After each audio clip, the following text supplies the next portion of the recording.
Bismillah, wassalatu wassalamu ala rasulillah wa ala alihi wa sahbihi wa mawala amma ba'd. Ikhwani fillah dan para pemirsa rahimani wa rahimakumullahu jami'an. Alhamdulillah, pada pagi hari ini jumpa kembali dalam program tanya jawab, dan di antara hal yang perlu kita ingatkan adalah Allah Subhanahu wa taala sudah menjelaskan kepada kita akan jalan keselamatan, jalan keberhasilan, yaitu yang disebutkan dalam surah Wal Asri, di mana Allah Subhanahu wa taala menekankan bahwa semua manusia berada dalam kerugian, kegagalan, kecuali orang-orang yang memiliki 4 sifat. Orang-orang yang beriman, yang beramal, yang berdakwah, dan bersabar. Dan ini merupakan sifat yang harus ada bagi setiap orang yang menginginkan keselamatan dunia dan akhirat.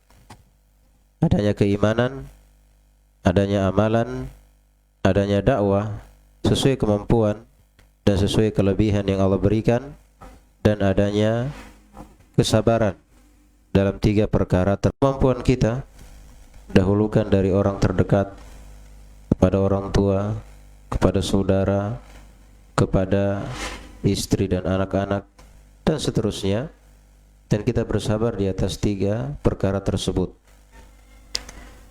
Kemudian berkaitan dengan yang pertama, yaitu keimanan. Iman tidak akan benar tanpa belajar.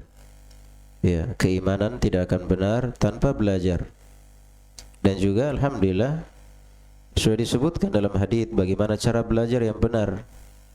Kata Nabi sallallahu alaihi wasallam, kun aliman au muta'alliman au mustami'an au muhibban lahum wa la takun khamisan. Jadilah kamu orang yang berilmu. Kalau tidak bisa, jadi orang yang belajar khusus. Maksudnya seperti santri, ya, artinya menyelesaikan bidang-bidang ilmu, kurikulum pada setiap bidang ilmu.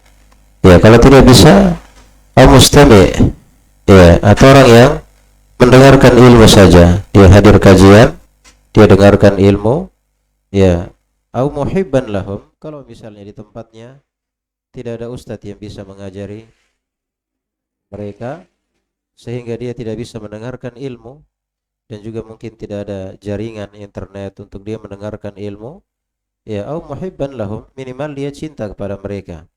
Dia cinta kepada ilmu dan orang-orang yang berilmu. Ya, wala takun khamisan, jangan jadi yang kelima. Yang kelima itu bukan orang berilmu, bukan pula orang yang belajar privat, bukan pula orang yang mendengarkan ilmu, bukan pula orang yang cinta kepada ilmu. Itulah yang kelima. Dan tentunya dalam hadis ini kita disuruh untuk memulai dari yang paling atas, yang nomor 1. Kita berusaha untuk menjadi seorang alim dengan cara belajar khusus. Maksudnya, ya, belajar menyelesaikan kurikulum pada setiap bidang. Ya, pada setiap bidang. Ya. Hal yang ketiga, benar. Karena kalau tidak, maka umur kita habis tanpa menghasilkan manfaat yang banyak. Karena ilmu itu, kata seorang penyair, ma hawal ilma jami'an ahadun la walau ma rasahu alfasanatin, innamal ilmu kabahrin zakhirin fattakhid min kulli syai'in ahsana. Sesungguhnya ilmu itu bagaikan laut yang tak bertepi, luas sekali. Ilmu ini luas sekali, ya, sementara umur kita sangat singkat, kesempatan kita juga sangat terbatas. Sementara kita harus tidak boleh berbicara dan tidak boleh beramal tanpa ilmu, ya kan? Tidak boleh kita berbicara dan tidak boleh kita beramal tanpa ilmu. Ya, sementara tugas kita begitu banyak, sementara kesempatan kita sangat terbatas. Ya, maka bagaimana caranya menyelesaikan yang banyak dengan kesempatan yang singkat. Ya, kata penyair ini, fattakhid min kulli syai'in ahsana. Maka ambillah yang terbaik, ya, intisari atau ya intisari dari setiap ilmu itu. Alhamdulillah ilmu itu ada, kalau kita lihat sekarang ada yang merupakan kurikulum pada setiap bidang. Ada kurikulum akidah, ada kurikulum tafsir, ada kurikulum bahasa Arab, ada kurikulum tajwid, ada kurikulum fikih, ada kurikulum usul fikih, ada kurikulum mustalah hadits, ada kurikulum al-qawaid. Ya, alhamdulillah di setiap bidang para ulama kita sudah mewariskan kurikulum pada setiap bidang. Ya, alhamdulillah para ulama kita sudah mewariskan kepada kita kurikulum pada setiap bidang. Ya. Kemudian Syekh Al-Albani rahimahullah menjelaskan karena kurikulum ini lumayan ya, minimal ada 8 atau 9 yang berasal dari Al-Quran dan As-Sunnah. Dari Quran lahir misalnya ilmu tafsir, lahir ilmu tajwid, lahir ilmu usul tafsir, lahir ilmu akidah, tauhid, uluhiyah maupun asma wa sifat. Dalam fikih, dalam sunnah lahir ilmu hadits, lahir ilmu mustalah hadits, lahir ilmu fikih, lahir ilmu usul fikih, ya kan? Ini bidang-bidang ilmu. Syekh Al-Albani menjelaskan dari bidang-bidang ilmu ini, alhamdulillah setiap bidangnya ada kurikulumnya semuanya. Dan kurikulumnya alhamdulillah tidak banyak, paling 4 atau 5 buku pada setiap bidang. Beliau menjelaskan bahwa pertama-tama kita mulai dari akidah. Kita mulai dari akidah. Ibaratnya kalau kita lihat bangunan itu, ya itulah Islam. Maksudnya Islam itu seperti bangunan. Kalau kita lihat bangunan, tidak mungkin kita bisa membangun di atasnya sebelum fondasinya selesai. Maksudnya kita bangun fondasi dulu, selesaikan fondasinya, baru bisa bangun di atasnya. Namanya bangunan. Ya. Kemudian setelah dibangun tentunya ada namanya finishing, artinya dihaluskan, dicat, dipasangi apa-apa yang membuat bangunan itu indah. Nah, beliau jelaskan bahwa tahapan dalam belajar, yang pertama seorang belajar akidah, karena akidah itu seperti fondasi. Jadi beliau sebutkan tahapannya, pertama akidah, kemudian syariah, kemudian akhlak, kemudian adab. Kenapa akidah? Karena akidah itu fondasi. Alhamdulillah di pembahasan akidah ada di tauhid uluhiyah, ada di tauhid asma wa sifat. Dan alhamdulillah sudah ada kurikulumnya, selesaikan kurikulum tersebut. Ya kan? Kemudian masuk di syariah. Di syariah alhamdulillah ada pembahasan syariah itu fikih. Terserah mau fikih apa? Mau fikih madhab, mau syafi'iyah, atau hanafiyah, malikiyah, hambaliyah, ada semua kurikulumnya. Ya. Atau misalnya dia pakai buku-buku hadits, misalnya Umdatul Ahkam, ya, Bulughul Maram, ya, dan buku-buku hadits setelahnya. Artinya alhamdulillah kemudahan, mau matan-matan atau maupun buku-buku hadits, semuanya ada kurikulum pada pembahasan syariah. Ya. Kemudian di pembahasan akhlak dan adab. Ya, akhlak dan adab. Alhamdulillah sudah ada pembahasan berkaitan kurikulum berkaitan dengan akhlak dan juga berkaitan dengan adab. Nah, ini cara kita belajar. Hendaknya kita mendahulukan fondasi, kemudian kita membangun di atasnya, kemudian kita hiasi bangunan tersebut sehingga dia indah. Nah, demikian pula ilmu ini. Kita belajar akidah, selesaikan kurikulumnya, kemudian bangun di atasnya yaitu syariah, selesaikan kurikulum pada bidang fikih. Ya, baik itu fikih, baca buku-buku hadits, ya, dari buku yang paling rendah Umdatul Ahkam, Bulughul Maram dan seterusnya, atau membaca fikih madhab, ya fikih madhab entah Syafi'iyah atau Hambaliyah, yang biasanya kita baca adalah fikih Hambaliyah dari kitab Zadul Mustaqni dan seterusnya dari kurikulum fikih Hambaliyah. Ya, kemudian setelah itu masuk di akhlak dan adab. Kemudian Syekh Abdul Salam Asy-Syuair rahimahullah hafizahullah menjelaskan tahapan-tahapan dalam menyelesaikan kurikulum. Ya, dalam menyelesaikan kurikulum itu beliau sebutkan ada 3 tingkatan. Ada tingkatan pemula, ada tingkatan pertengahan, dan ada tingkatan puncak.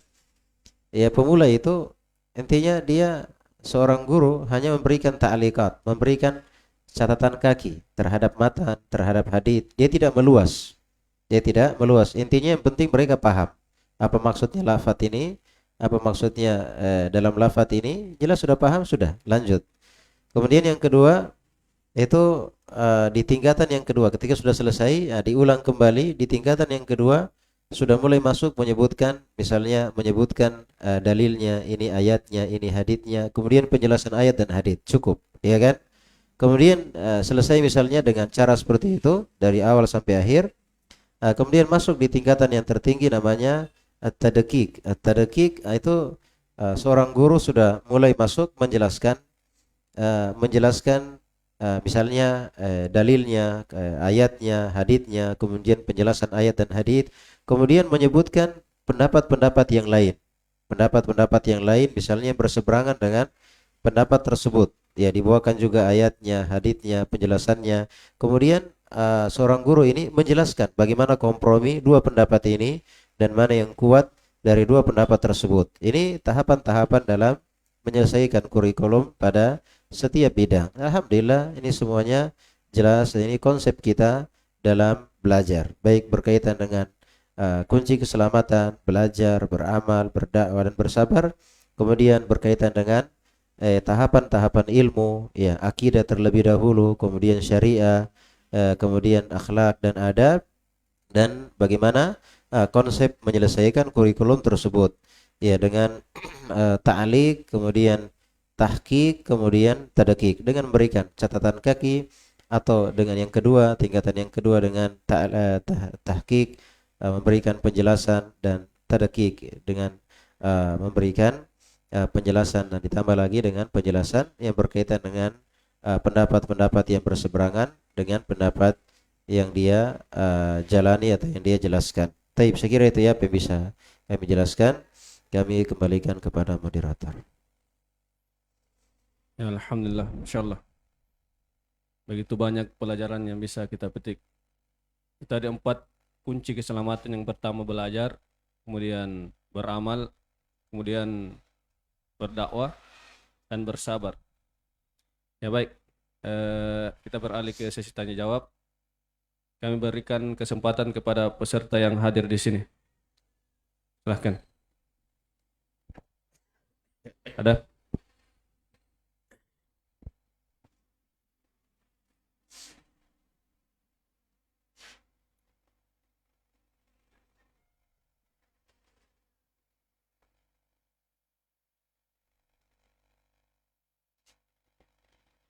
Belum ada?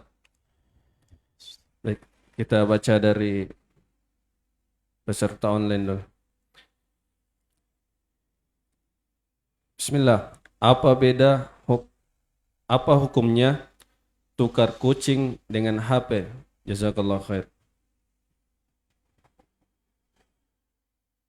Taib, berkaitan dengan kucing, tentunya kita dilarang jual beli kucing, kan begitu ya, kita dilarang jual beli kucing, ya. Dan jual beli itu tidak mesti dengan uang, tapi jual beli itu adanya penukaran, mungkin antara barang dengan uang, atau mungkin barang dengan barang, atau mungkin barang dengan jasa. Kalau di sini tadi sebutkan dia kucing dengan HP, artinya dia barang dengan barang. Iya, tidak boleh jual beli kucing. Berarti intinya kucing itu sesuatu yang bukan sesuatu yang ya dimuliakan sehingga dia diperjualbelikan, tapi sesuatu yang diberikan cuma-cuma, ya, sesuatu yang diberikan cuma-cuma tanpa imbalan. Ya, kesimpulannya adalah tidak boleh karena masuk dalam jual beli. Allahu taala a'lam. Jazakallahu khair atas jawabannya Ustaz. Saya yang berikutnya, Bismillah, semoga Allah menjaga Ustadz dan keluarga. Ada titipan pertanyaan seseorang, bagaimana jika ingin menikahi perempuan yang belum terlalu paham tentang sunnah? Apakah harus berpikir beberapa kali lagi untuk menikahinya? Jazakallahu khairan wa barakallahu fikum. Baik, pertama kita harus ketahui bahwa hidayah itu mahal, ya, hidayah itu mahal dan tidak semudah yang kita bayangkan, ya, tidak semudah yang kita bayangkan. Ya, pertama kita misalnya sudah lemah, kemudian juga mencari pasangan yang lemah, maka tentunya ini akan semakin menambah kelemahan. Ya, oleh karena itu hendaknya kita mencari yang aman. Maksudnya mencari yang aman. Kalau memang kita baru mulai mencari pasangan, maka carilah yang baik agamanya. Fadfar bidzatid din taribat yadak. Carilah yang baik agamanya, niscaya engkau akan beruntung. Ya, niscaya engkau akan beruntung.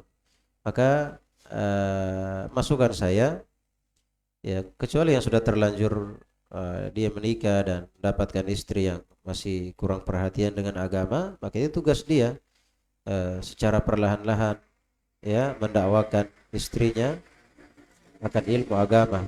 Tapi kalau dia belum, maksudnya baru mulai membangun rumah tangga, maka dia mencari yang aman, artinya yang benar-benar baik agamanya, ya, yang benar-benar baik agamanya, dan tentunya sebaik-baik perkataan adalah perkataan Allah dan Rasulnya Sallallahu Alaihi Wasallam, dan Nabi sudah jelaskan, fadfar bidzatid din taribat yadak. Pilihlah yang bagus agamanya, engkau akan beruntung. Dan alhamdulillah, dunia tak seluas daun kelor, ya kan? Dunia tak seluas daun kelor, masih banyak yang lain yang bagus agamanya, ya. Wallahu taala a'lam. Jazakallahu khair atas jawabannya Ustaz. Kemudian pertanyaan berikutnya, Bismillah, afwan Ustaz. Adakah larangan bagi wanita mengikat rambut pada saat sholat? Jika ada, bagaimana solusi bagi wanita agar tidak terganggu kegerahan pada saat sholat? Dan adakah larangan bagi seorang untuk duduk di depan pintu? Barakallahu fiik. Tapi berkaitan dengan mengikat rambut, itu hadits yang menjelaskan tentang larangan mengikat rambut itu bagi laki-laki. Misalnya ada laki-laki yang panjang rambutnya, dia ikat, ya, dia ikat ketika sholat, maka itu dilarang. Maka itu dilarang. Jadi hadits tentang mengikat rambut itu untuk laki-laki. Adapun bagi perempuan, maka tidak ada larangan bagi mereka. Tidak ada larangan bagi mereka. Adapun masalah duduk di pintu, ya, tidak ada larangan khusus dari hadits atau dari ayat dan hadits. Ya, hanya saja mungkin, ya, termasuk adab begitu, ya, karena orang lewat, atau misalnya apalagi dia seorang perempuan misalnya, ya, mungkin dia di pintu akan banyak yang melihatnya, ya kan? Maka hanya masalah adab saja, ya, menjaga muru'ah dan adab. Adapun masalah larangan secara dalil, maka tidak ada dalilnya. Wallahu taala a'lam. Jazakallahu khair atas jawabannya Ustaz. Kemudian pertanyaan berikutnya, Bismillah, bagaimana hukum jika orang tua kita meminta tolong untuk diantar ke acara takziah dan di salah satu ceramahnya mengatakan Al-Quran itu bid'ah? Baik, kesimpulannya takziah yang ada sekarang ini masuk dalam hal yang bid'ah, karena takziah itu artinya memberikan hiburan bagi orang yang meninggal, dan itu secara spontanitas, ya, tidak ada membentuk suatu acara malam keberapa, mengumpulkan orang, manggil ustadz. Ini termasuk konsep yang keliru yang menyalahi syariat.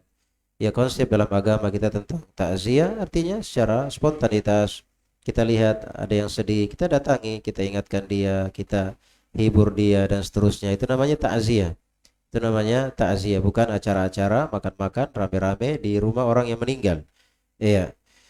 Jadi kalau misalnya orang tua kita minta diantar ke sana, ya harusnya kita sebagai anak itu terbuka, jelaskan kepada orang tua bahwa saya sebagai anak yang berbakti kepada orang tua, ya. Apapun yang diminta orang tua, selama saya mampu dan selama tidak melanggar syariat, maka dengan senang hati saya laksanakan. Ya, dengan senang hati saya laksanakan. Hanya saja, ya, tidak boleh saya mendahulukan orang tua daripada Allah Subhanahu wa taala, iya kan? Tidak boleh saya mendahulukan orang tua daripada Allah Subhanahu wa taala.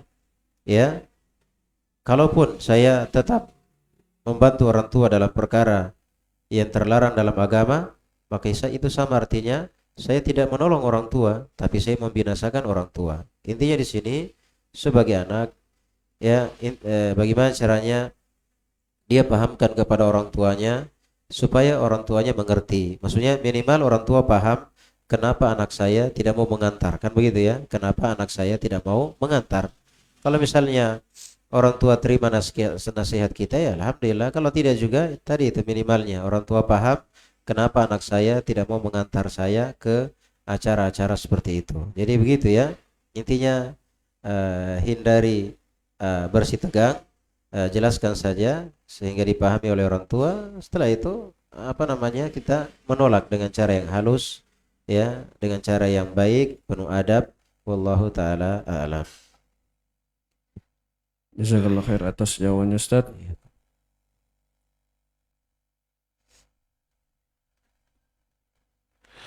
Berikutnya,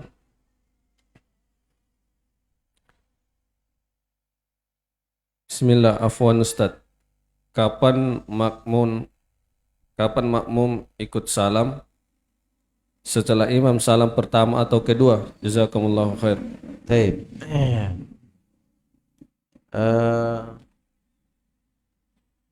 Makmum ikut salam, perlu kita jelaskan terlebih dahulu dalam masalah mengikuti imam.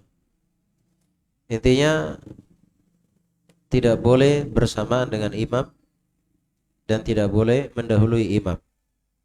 Berarti harus beriringan dengan imam. Maksudnya imam terlebih dahulu kemudian makmum, gitu ya. Imam terlebih dahulu kemudian makmum, dan juga menjaga tidak boleh terlalu lama ketinggalan dari imam, gitu ya. Tidak boleh terlalu lama ketinggalan dengan imam. Imamnya sudah ruku, dia masih berdiri.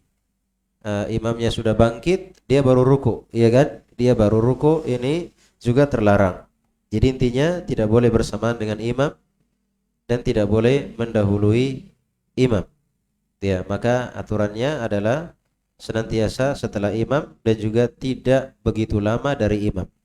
Nah, dan salam tadi yaitu dibahas oleh para ulama tentang salam yang pertama atau salam yang kedua. Kalau misalnya ketika imam sudah salam dan dia ikut salam yang pertama, terus buang angin, apakah sholatnya bagaimana? Ya, para ulama sebutkan sholatnya sah, ya kan, karena dia sudah ikut salam yang pertama. Tapi pada standarnya seorang makmum itu dia mengikuti imam setelah imam selesai. Maksudnya dia salam 2 kali, imam salam 2 kali, baru dia ikut salam. Ya, baru dia ikut salam. Wallahu taala alam. Jazakallah khair atas jawabannya Ustaz.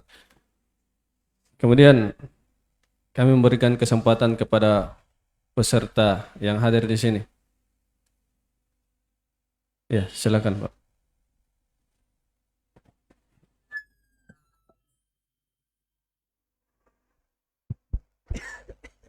Bismillah, langsung saja. Berkaitan dengan sholat berjamaah, ini kelihatan di beberapa masjid pada umumnya tentang meluruskan dan merapatkan saf. Yeah. Karena begitu banyaknya dalil tentang anjuran meluruskan dan merapatkan saf. Tapi yang banyak terjadi di beberapa masjid yang sering kita lihat, bahwa masih banyaknya jamaah yang enggan merapatkan saf. Ini. Nah, saya pernah mendengarkan juga tentang eh, sah atau tidaknya atau pahala yang didapatkannya. Iya. Ada juga yang mengatakan bahwa pahala berjamaah tidak sempurna dia dapatkan. Iya. Ini Ustaz. Mohon jawabannya Ustaz. Taib. Ya betul ya, termasuk kesalahan yang kita lihat di masjid-masjid ya begitu ya, artinya apalagi sudah pakai sejadah ya kan, sejadahnya juga sudah besar, tidak mau diganggu, pokoknya satu sejadah satu orang ya kan. Begini termasuk kemungkaran yang kita dapatkan di masjid-masjid setiap kali sholat ya, setiap kali sholat. Solusinya adalah ya kita berusaha semampu kita. Fattaqullaha mastata'tum, sesuai kemampuan. Bertakwa kepada Allah sesuai kemampuan. Ya, la yukallifullahu nafsan illa wus'aha. Allah tidak membebani seseorang kecuali sesuai kesanggupannya. Maka intinya dia menerapkan sunnah tanpa menzalimi orang lain dan menimbulkan keributan, ya kan? Menimbulkan keributan. Karena ada juga yang merapatkan saf tapi pada akhirnya ribut dengan jamaah, ya kan? Jamaah disentuh kakinya, terus jamaahnya pindahkan kakinya, ya kan? Diikuti lagi, pindahkan lagi, diikuti lagi. Akhirnya tak kalah diinjak, ya kan? Kalau diinjak kakinya itu terjadi. Artinya intinya jangan dipaksakan, ya kan? Artinya misalnya sudah dekat sedikit saja, dekat, ya walaupun tidak menempel misalnya, itu sudah lumayan. Sudah lumayan daripada kita lihat saf-saf yang ada sekarang. Ya, adapun masalah sah tidaknya sholatnya atau jamaahnya, namanya juga sholat berjamaah, itu bukan sholat sendiri-sendiri. Artinya kalau jarak saf yang sudah berjauhan, ya seperti misalnya sholat di musim corona ya, sholat di musim corona jaraknya sangat berjauhan, itu kan membatalkan jamaah. Itu namanya sholat sendiri-sendiri, bukan berjamaah, ya kan? Tapi kalau kita lihat di masyarakat, ya bukan pula jarak yang berjauhan ya, hanya masih kurang sempurna begitu ya, masih kurang sempurna karena jaraknya masih lumayan jauh, ya kan, masih kurang sempurna. Tapi kalau dari jamaah dari jarak jamaah yang kita lihat itu tidak membatalkan jamaahnya, tidak dikatakan sholat sendiri karena memang agak dekat, hanya masih luas celah ya antara satu dengan yang lainnya, kecuali mungkin sholatnya setengah meter misalnya atau 1 meter jaraknya dengan antara satu dengan yang lain, maka ini namanya bukan berjamaah tapi sholat sendiri-sendiri, dan itu membatalkan jamaah, ya membatalkan kategori sholat jamaah. Wallahu ta'ala alam. Jazakallah khair atas jawabannya Ustaz. Berikutnya. Apa? Silakan.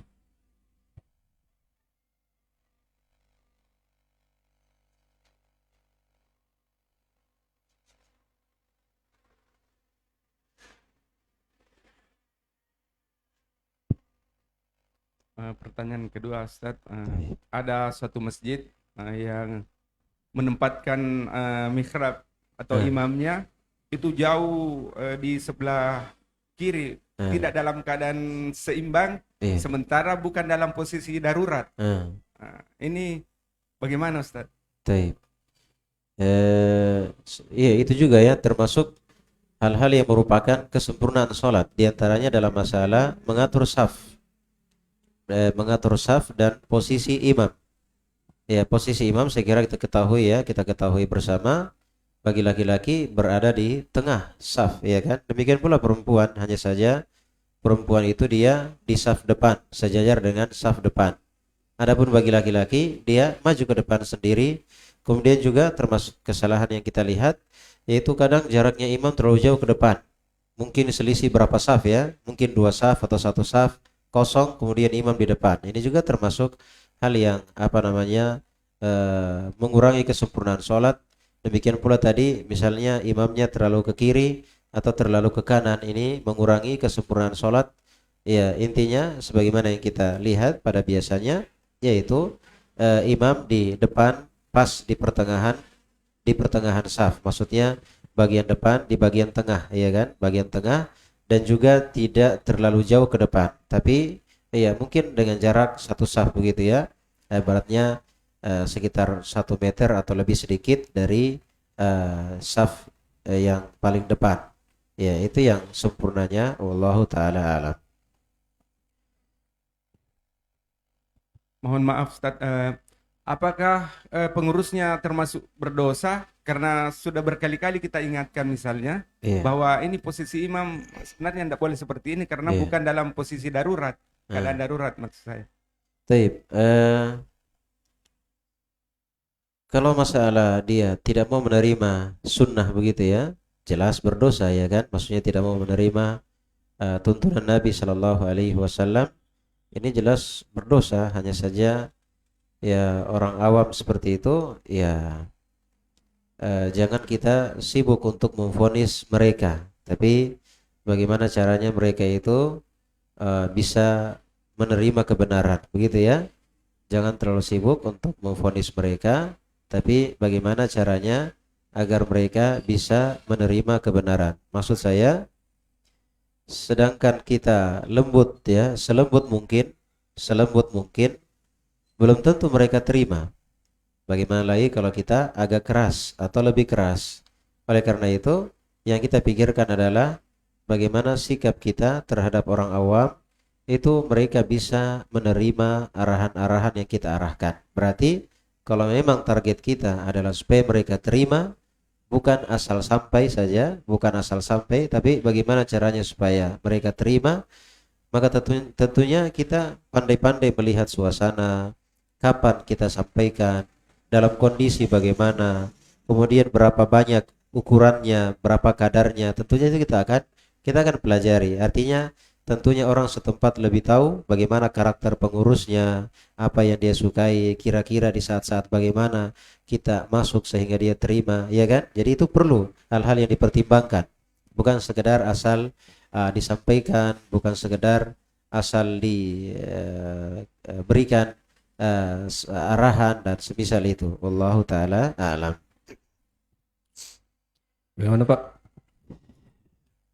Ya, alhamdulillah. Silahkan berikutnya. Bismillah, barakallah. Pertanyaan saya Ustaz, apa hukumnya jual beli buah yang masih di atas pohon Ustaz? Baik. Kemudian yang kedua Ustaz, hukum memakan makanan yang berasal dari acara bid'ah seperti maulid Ustaz. Syukran jazakallah khair. Baik, menjual buah yang masih di pohon ya, biasanya memang begitu ya. Misalnya kalau pembeli mangga ya, langsung dia taksir, oh ini saya beli ya 1 juta misalnya, saya petik sendiri, ya kan? Pokoknya saya kasih uang, saya panjat sendiri. Jadi dia lihat saja, oh iya, 1 juta nah, ya kan? Bagaimana hukumnya? Intinya dalam jual beli, termasuk syarat jual beli adalah barangnya harus jelas. Di antara syarat dari jual beli adalah barangnya harus jelas. Nah, sekarang buah yang di pohon, kapan kira-kira bisa jelas? Ketika ketika buah itu sudah siap panen. Paham di sini ya? Itu sudah bisa ditaksir. Misalnya padi sudah siap panen, mangga misalnya atau pisang. Jadi intinya sudah mengkal ya, sudah siap panen, ya tinggal diperam dia sudah kuning, ya kan? Maka sudah bisa ditaksir. Sudah bisa taksir karena barangnya sudah jelas. Tapi kalau misalnya masih dalam bentuk bunga atau masih dalam bentuk buahnya masih muda, ini belum bisa. Belum bisa. Iya. Ada sebagian orang sudah dia bayar memang, tunggu tua baru dia petik. Makanya tidak boleh. Ini termasuk bay al-gharar karena ada ketidakjelasan. Jadi intinya kapan boleh menjual buah yang di pohon tadi itu ya, ketika buahnya sudah siap panen, gitu ya. Tapi ingat tadi ya, ketika buahnya sudah siap panen, maka ketika dia bayar, maka dia harus dia langsung petik juga. Jangan dibiarkan tunggu sampai misalnya masih agak muda, tua semua baru dia petik, tidak. Tapi ketika dia bayar, maka dia tidak perlu waktu lama untuk memetik buah yang di pohon tersebut. Kecuali buah yang masih muda, misalnya mangga dia taksir, tapi memang dia perlunya mangga muda. Ya, misalnya seperti yang dijual di pasar. Jadi ketika dia bayar, terus dia langsung petik semua satu pohon itu, tidak ada masalah. Tidak ada masalah karena memang dia langsung petik. Tapi kalau dia biarkan dulu, nanti dia bayar masih muda, nanti dia petik kalau sudah tua, makanya tidak boleh. Jadi intinya tidak boleh menjual buah ketika belum siap panen, gitu ya. Tidak boleh menjual buah ketika belum siap panen. Iya. Dan sekarang banyak ya di petani-petani, ya misalnya tengkulak mereka sudah danai, ya kan? Mereka sudah bayar harga buah itu, ya nanti tua baru dipetik oleh pembelinya. Mereka sudah bayar memang, bahkan masih baru ditanam sudah dibayar, atau masih bunga sudah dibayar, atau masih muda sudah dibayar. Nanti panen, nanti siap panen baru mereka petik. Ini termasuk kesalahan dalam jual beli. Kemudian berkaitan dengan masalah memakan makanan maulid, tentunya makanan maulid itu macam-macam. Ada makanan maulid itu khas maulid, telurnya warna-warni, ya kan, khas, ya songkoloknya, ya kan. Jadi memang ada, ya cara maulid itu ada di talang itu makanan khas, ya makanan khas yang tidak kita ketemukan hari-hari, maka seperti ini ya nggak boleh dimakan, ya seperti ini nggak boleh dimakan, ya. Tapi kalau misalnya makanan hari-hari, misalnya nasi kotak ya, nasi dos misalnya, ya kan, atau apalah yang ada hari-hari, ya maka yang seperti ini ya artinya kita mau makan boleh saja, kita nggak makan juga nggak ada masalah, ya kan. Intinya kita hindari fitnah saja, jangan sampai dia bilang kita bilang maulid haram, tapi nasi kotaknya halal, ya kan, nasi kotaknya halal. Jadi intinya sebenarnya boleh-boleh saja kalau yang memang makanan hari-hari, ya. Tapi masalahnya itu saya dihindari. Artinya kita kan menjelaskan hukum kepada mereka, tidak boleh, ya kan? Maka tentunya ada hal-hal yang menguatkan, akan apa yang kita katakan, kan begitu ya? Karena jangan sampai kita dibaliki, ya kan? Kalau acaranya haram, sementara nasi kotaknya halal, ya kan? Maka ini akan menumpulkan apa yang telah kita fatwakan. Tapi kalau masalah bolehnya, boleh-boleh saja. Maksudnya kembali kepada kita, apakah mau terima atau tidak. Kalau dia makanan hari-hari, ya. Tapi itu tadi ya, memperhatikan maslahat dan mafsadat dari hal tersebut. Kalau misalnya aman, tidak ada orang juga, entah siapa juga yang bawa, daripada dibuang juga, ya ini dimakan saja, ya kan? Lagian nggak ada orang yang lihat, ya kan? Tapi kalau pas di acara itu kita juga ikut makan atau kita dikasih juga diterima, ya kan? Maka ini hal yang dihindari. Wallahu taala alam. Baik, jazakallah khair atas jawabannya Ustaz. Berikutnya kita beralih ke pertanyaan meminjam barang atau mengambil barang yang telah dipinjam orang lain harus mengutamakan adab kepada orang yang lebih tua dengan berlutut di depannya sambil mengucapkan tujuan kita. Jika tidak melakukan hal tersebut, kita dikatakan sebagai anak yang tidak sopan dan tidak ada adab terhadap orang yang lebih tua. Apakah perkara tersebut termasuk menyekutukan Allah dan bagaimana menyikapi hal tersebut? Barakallahu fiik. Taib, ibadah itu ada gerakan-gerakan. Jadi ada ibadah hati, ada ibadah badan, ada ibadah harta. Nah, di antara ibadah badan adalah berlutut. Kita turun sujud, ya, atau kita ruku, atau kita menggunakan lutut untuk merendah, ya kan, dalam bentuk pengagungan. Ini hanya terlaksana dalam sholat, ya kan, maka tidak boleh dilakukan kepada selain Allah Subhanahu wa taala. Karena itu kita berlutut, ya, turun ke bawah sebagai bentuk penghormatan dan pengagungan. Ini enggak boleh kecuali hanya kepada Allah Subhanahu wa taala. Maka penghormatan dengan gaya yang menyerupai ibadah itu enggak boleh. Misalnya berlutut, atau misalnya merundukkan kepala, ya. Itu ada gerakan ruku, maka itu dihindari. Seorang itu ketika dia ruku, dia turunkan kepalanya sampai 90 derajat, maka itu bentuk dari ibadah. Ya sama tadi berlutut, ketika dia turun sujud, ya dia menurunkan lututnya, ini bentuk dari ibadah. Demikian pula berdiri. Ada sebagian orang, misalnya kita waktu sekolah dulu di kelas, ketika guru masuk misalnya, kita sebagai siswa itu berdiri menghormati guru yang masuk, gitu ya. Ya, menghormati guru yang masuk. Dan ingat, termasuk syarat sahnya sholat, yaitu di sholat wajib, kita mengucapkan takbiratul ihram dalam keadaan berdiri. Kita mengucapkan takbiratul ihram dalam keadaan berdiri. Maka termasuk bentuk penghormatan kepada Allah Subhanahu wa taala yaitu dengan berdiri. Maka tidak boleh kita menghormati orang, kita duduk misalnya, tiba-tiba ada orang datang, langsung kita berdiri sebagai bentuk penghormatan. Ya, kalau kita duduk-duduk saja, biarkan kita salaman dalam keadaan duduk, ya, dalam keadaan duduk, ya. Tidak boleh kita menghormati dia dengan penghormatan-penghormatan yang merupakan bentuk ibadah, ya, bentuk ibadah. Dan masalah akhlak dan adab, artinya masalah mengukur ini beradab atau tidak, ini beradab atau tidak, tentunya dikembalikan kepada syariat. Dikembalikan kepada syariat. Artinya kalau dia tidak menyalahi syariat, tidak ada masalah. Tidak ada masalah. Tapi kalau dia menyalahi syariat, maka syariat yang harus kita dahulukan, dan apa yang ditanyakan tadi itu menyalahi syariat, bahkan itu berbahaya karena bisa mengarah kepada kesyirikan, karena itu merupakan bentuk ibadah. Ya, bentuk ibadah. Iya.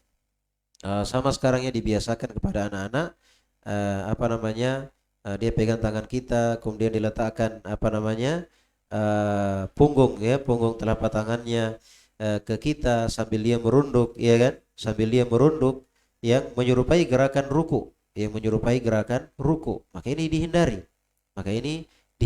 artinya hal-hal yang seperti itu dihindari. Wallahu taala alam. Ya, ada sifatnya hal yang tertutup, ya, maksudnya urusan suami istri itu urusan suami istri, dia bukan konsumsi publik. Maksudnya suami istri tentunya lebih paham apa yang maslahat bagi rumah tangga mereka. Artinya dalam masalah ini bebas saja, suami mau kasih gaji semua, atau misalnya sekarang suami yang syariat, artinya kalau istri harus tahu berapa gaji suami, atau istri harus pegang gaji suami, maka ini menyalahi syariat. Ia menyalahi syariat. Karena bahaya kalau misalnya istri tahu berapa gaji suami, itu ketika dia tahu bahwa gaji suami naik, maka pikiran dia naik juga. Langsung dia berpikir, ini uang belanja kemarin sepertinya bisa naik lagi karena gaji kita sudah naik, ya kan? Artinya dia tidak akan pernah merasa cukup karena dia tahu berapa gaji suami. Tapi pada dasarnya bila itu kerelaan dari suami, dan dia serahkan kepada istrinya atas kerelaan dari dia, memang dia yang berinisiatif seperti itu karena merasa kalau dia pegang uang dia akan boros, maka tidak ada masalah insyaallah taala. Wallahu taala alam. Baik, 3 pertanyaan terakhir. Ketika panggilan azan itu bagi orang yang mukim, maksudnya dia tinggal di situ dan terus ada azan di situ, dan juga dia menjawab azan, maksudnya azan yang di situ dia sholat, begitu ya, bukan dia jawab azan yang sekarang kan apa ya, ketika azan masjid azan kan banyak kedengaran suara azan, mana yang mau dijawab, ya kan, sebentar lagi azan lagi, mana yang mau dijawab, ya kan, mana yang mau dijawab azannya, mana yang mau dihadiri panggilannya, kan begitu.